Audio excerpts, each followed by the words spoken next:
Gas সংকটে নানা সমস্যায় ভুগছে রাজধানীবাসী। গ্যাস না থাকায় জ্বলে না চুলা। পরিস্থিতি জানাতে মিরপুর এলাকা থেকে যুক্ত হচ্ছেন সহকর্মী জান্নাতুল মোহনা। মোহনা, গ্যাস সংকট নিয়ে কি বলছে ভুক্তভোগীরা, জানাবেন। সংকটের মধ্যে তার সবচেয়ে বড় ভুক্তভোগী রাজধানী ঢাকা, এবং আমি এই মুহূর্তে আছি রাজধানী ঢাকার মিরপুর অবস্থিত মণিপুর এলাকায়, এবং আপনাদেরকে আসলে সেই চিত্রটি দেখাবো যে এইটা একটি বাসা বাড়ি, এবং এই বাসা বাড়িতে যারা রয়েছেন তারা কিন্তু বাধ্য হয়ে মাটির চুলায় রান্না করছেন, এবং আমরা তেমনই তাদের সাথে একটু কথা বলতে চাই। আপনার কাছ থেকে জানতে চাই আসলে এই সংকট কতদিন ধরে? এটা হলো প্রায় 1.5 মাস ধরে সমস্যা।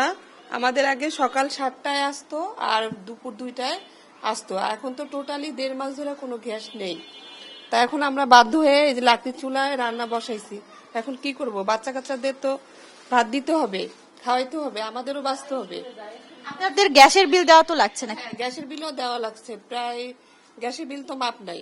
আর আমরা অগ্রিম গ্যাসের বিলটা দিই, আমাদের বাসায় পুরো 1 বছরের গ্যাসের বিলটাই আমরা দিয়ে দেই। তাহলে এই যে সংকট, এটা তো ঝুঁকিপূর্ণ, আপনারা তো পরিবার সহ থাকেন, তাই না? হ্যাঁ, এখন কি করব, এখন আমাদের তো বাধ্যতা হয়ে এটা করতেই হবে, এখন তো কোনো উপায় নেই। আপনারা কি সিলিন্ডার ব্যবহার করছেন? সিলিন্ডারও আছে, রাইস কুকার আছে, এখন ওইটার মধ্যেও গ্যাস অনেক, মানে কারেন্টের বিলও আসে বেশি, আবার সিলিন্ডার গ্যাসেরও দামও বেশি। এখন কি করব, এখন সব দিক দিয়ে তাকায় এখন এই লাকড়ির চুলায় করে নিচ্ছি, বেছে নিচ্ছি, যে এখন তো আমরা ওটা পারতেছি না। দর্শক শুনছিলেন যে আসলে কতটা অপারগ হয়ে রাজধানীবাসী বাধ্য হচ্ছে গ্যাস সংকটের ফলে আর এই লাকড়ির চুলায় রান্না করতে। এবং কেবল এটি একটি পরিবারেরই কথা নয়, এখানে আশেপাশে যে এলাকাগুলো রয়েছে সেখানেও তীব্র গ্যাস সংকট।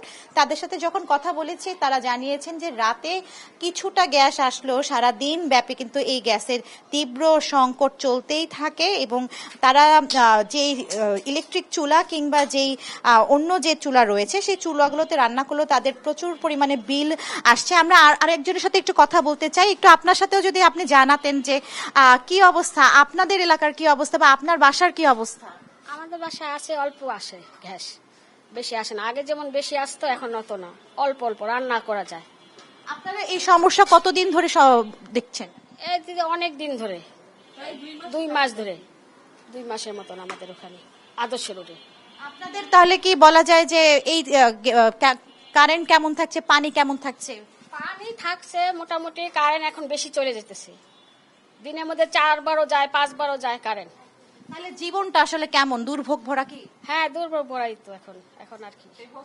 তো দর্শক শুনছিলেন যে আসলে রাজধানীর এক এক এলাকায় এক এক ধরনের দুর্ভোগের চিত্র এটি, যে কোনো এলাকায় পানি আছে তো কোনো এলাকায় পানি নেই, কোনো এলাকায় গ্যাস আছে, কোনো এলাকায় কারেন্ট নেই।